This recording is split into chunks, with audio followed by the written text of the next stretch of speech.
vérité de la vérité restauratrice Mivresse avec Dr Gaoudé. Tu connaîtras la vérité et la vérité t'affranchira.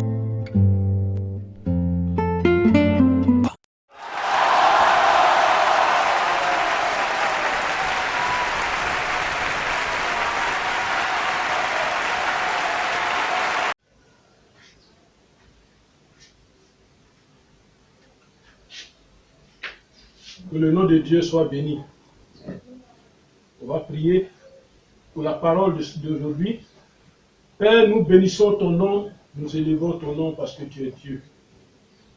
Et ta parole est vie, ta parole est source de vie, et c'est ta parole qui nous soutient, et tu t'appelles Jésus-Christ la parole. Viens nous enseigner, viens nous parler, viens nous conseiller, viens nous diriger, viens nous conduire, Papa. À travers cette parole, Seigneur, parle à toutes les nations. Parle à toute la terre, Papa. Utilise l'instrument que je suis. Utilise l'instrument que je suis ce matin, Papa. Et parle à toutes les nations. Afin que ton nom soit toujours glorifié. Au nom de Jésus. Amen.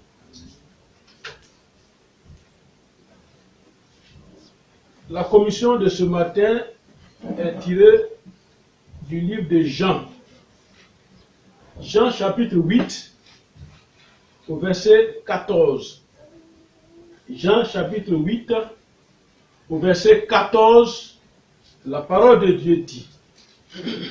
Jean chapitre 8, verset 14. Verset 42, pardon. Jean chapitre 8, verset 42. Jean chapitre 8, verset 42.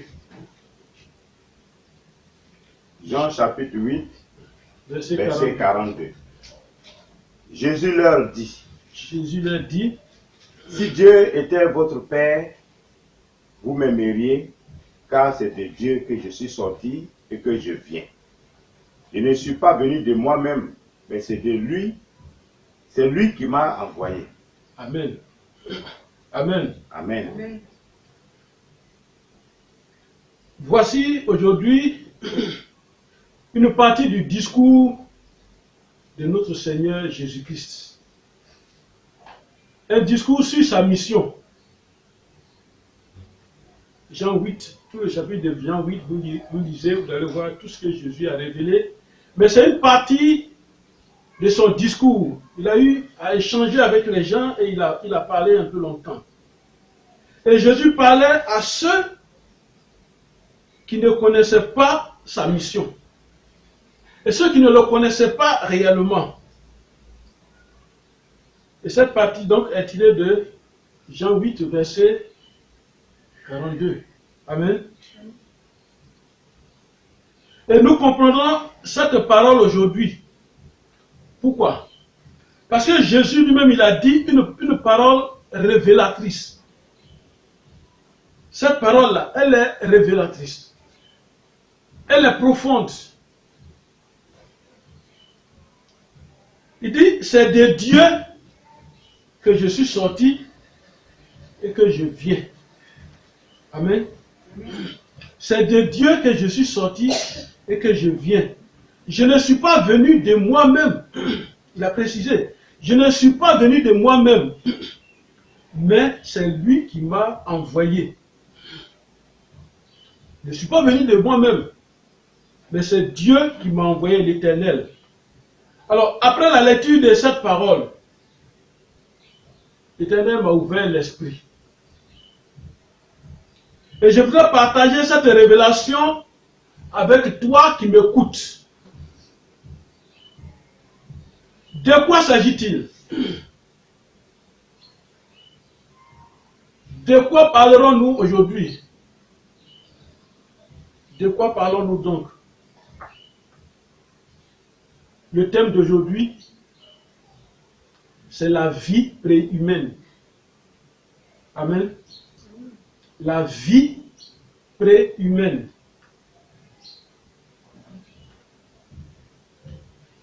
Pourquoi ce thème? On n'enseigne pas ces vérités dans nos églises. On n'enseigne pas ce genre de vérités. Jésus s'appelle la parole.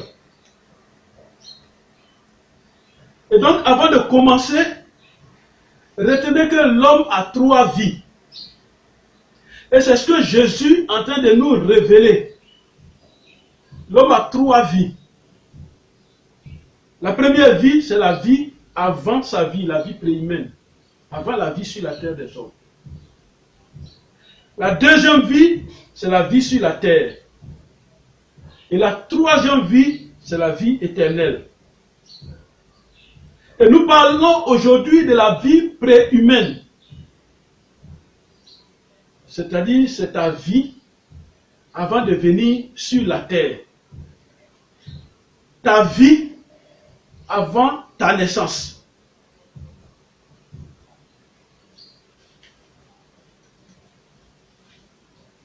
Nous parlerons de ta vie. Toi, chrétien qui m'écoutes. Il est important de savoir ces choses-là. Ta vie avant ta naissance. Tu vas me dire, mais comment je peux connaître ma vie avant ma naissance? Et c'est biblique. Et nous devons le savoir, tu dois le savoir. Parce qu'il y a une importance dedans. C'est important. Il y a une clé qui est dedans. Il y a un mystère qui est caché dedans. Et c'est ce mystère-là qu'on va découvrir aujourd'hui. Amen. Notre Dieu créateur est un grand Dieu, est un Dieu prévisionniste. Amen. Et ces prévisions se réalisent toujours. Ces prévisions se réalisent toujours. Ce que Dieu a prévu, ça va se réaliser. Aucun humain, aucune personne, aucun féticheur, aucun charlatan, aucun mystique, quel que soit son rang spirituel, ne peut freiner ce que Dieu lui-même il a décidé. Amen. Chacun de nous a sa vie. Chacun de nous a sa durée de vie. Je parle de la vie sur la terre. Donc chacun a son existence et donc les 3 vies. Nous qui vivons, nous sommes à la deuxième vie. La première vie, c'est la vie préhumaine, c'est passé. Nous sommes à la deuxième vie. Et la durée de vie de chacun dépend de Dieu ou de nous-mêmes. Amen. Mais la décision émane de Dieu. Alors la question ce matin, comment est ta vie? Une vie de voleur, comment est ta vie? Une vie de menteur, de sorcier, de pauvre, de misérable. Une vie de souffrance, de rejet, de prostitution. Comment est ta vie? Comment est ta vie actuellement sur cette terre? Une vie de célibat, une vie d'insuccès, une vie remplie d'impossibilités. Ta vie t'appartient. Parce que Dieu a mis en nous le libre arbitre. Il a mis ça devant toi. Et c'est à toi de choisir dans Deutéronome 30, verset 19. C'est toi de choisir. Il dit, je mets devant toi la mort et la vie.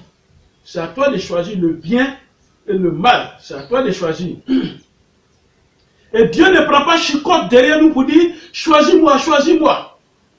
Mais Dieu envoie des paroles de conviction. Il envoie des connaissances de conviction. Il envoie des connaissances de foi. Pour que toi, tu te tournes vers lui. Amen.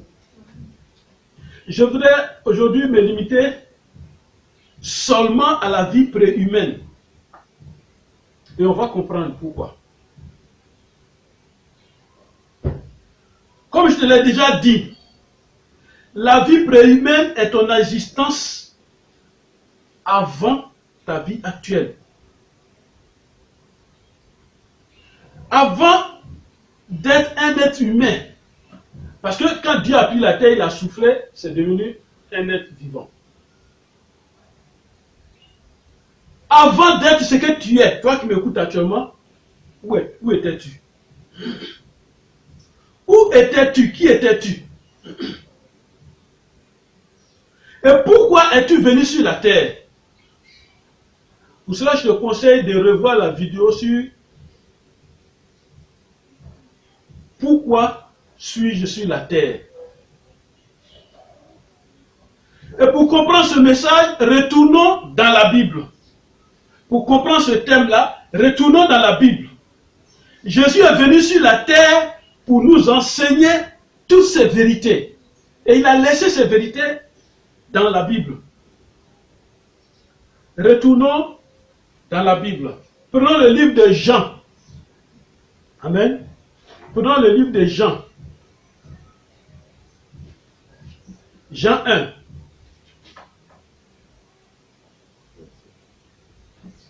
Prenons le livre de Jean. Jean chapitre 1. À partir du verset 1 jusqu'au verset 4. On a souvent lu ça, mais on va écouter attentivement. Il dit, au commencement était la parole. au commencement était la parole. Et la parole était avec Dieu. Et la parole était avec Dieu. Et la parole était Dieu. La parole, c'est Jésus-Christ. Il dit au commencement, c'est-à-dire au commencement de la terre de toutes choses, Jésus était avec Dieu. Et Jésus était auprès de Dieu. Jésus était donc avec Dieu. Et il était au commencement avec Dieu. Amen. Amen. Quand cette parole dit que Jésus était au commencement avec Dieu, et nous savons que Jésus est venu sur la terre, ça veut dire qu'on parle ce matin de sa vie préhumaine, sa vie avant cette vie terrestre. Donc Jésus était, il vivait quelque part, il vivait avec son Père. Et il dit au verset 3, toutes choses ont été faites par elle, la parole, par Jésus-Christ. Et rien de ce qui a été fait n'a été fait sans elle. C'est-à-dire, tout ce qui a été créé avec Jésus-Christ, a été créé par Jésus-Christ. Et tout ce que nous connaissons, tout ce que nous utilisons, tout ce que nous exploitons pour nos vies, tout ça, ça a été créé par la parole, ça a été créé par Jésus-Christ. Amen. Alors, il dit, elle était la vie, et la vie était la lumière des hommes. Jésus donc s'appelle la parole, et il était donc au début avec Dieu. Amen. Jésus était d'abord avec Dieu avant de venir parmi nous. Amen. Alors, on va écouter Jésus parler. On va écouter Jésus parler parce que c'est une histoire vraie. On va écouter Jésus parler par rapport, parce qu'il a dit qu'il était avec son Père. Mais quand il était avec son Père, qu'est-ce qu'il faisait, comment il faisait, et quelle était la preuve qu'il était avec son Père. Alors dans Proverbe 8, dans le livre de Proverbe, Proverbe chapitre 8, Proverbe chapitre 8, à partir du verset 22. Dans le livre de Proverbe 8, verset 22. Proverbe 8, verset 22. L'Éternel m'a créé la première de ses œuvres. Voilà, il dit, l'Éternel m'a créé la première de ses œuvres. Avant ses œuvres les plus anciennes. Voilà, avant tout ce que nous connaissons aujourd'hui, Dieu a créé Jésus-Christ premièrement. Donc, il était avec lui d'abord. J'ai été établi depuis l'éternité. Depuis l'éternité, Dès le commencement, avant l'origine de la terre. Je suis enfanté. Quand il n'y avait point d'abîme. Quand Dieu n'avait même pas créé des abîmes, il n'y avait rien, mer, tout ça, il n'y en avait pas. Quand il n'y avait même pas terre, il n'y avait pas soleil, tout ça, il dit, j'ai été créé. Je fus enfanté quand il n'y avait point d'abîme, point de source chargée d'eau. Avant que les montagnes soient affermies. Avant les montagnes, tout ça. Avant que les collines existent. Avant les collines. Je fus enfanté. Je suis enfanté. Il n'avait encore fait ni la terre. Il n'avait même pas fait la terre encore. Ni les campagnes. Ni les campagnes. Ni le premier atome de la poussière du monde. Ni le plus petit élément de la poussière du monde. Lorsqu'il disposa les cieux, j'étais là. Voilà, quand Dieu déployait, il disposait les cieux, Jésus dit, j'étais là.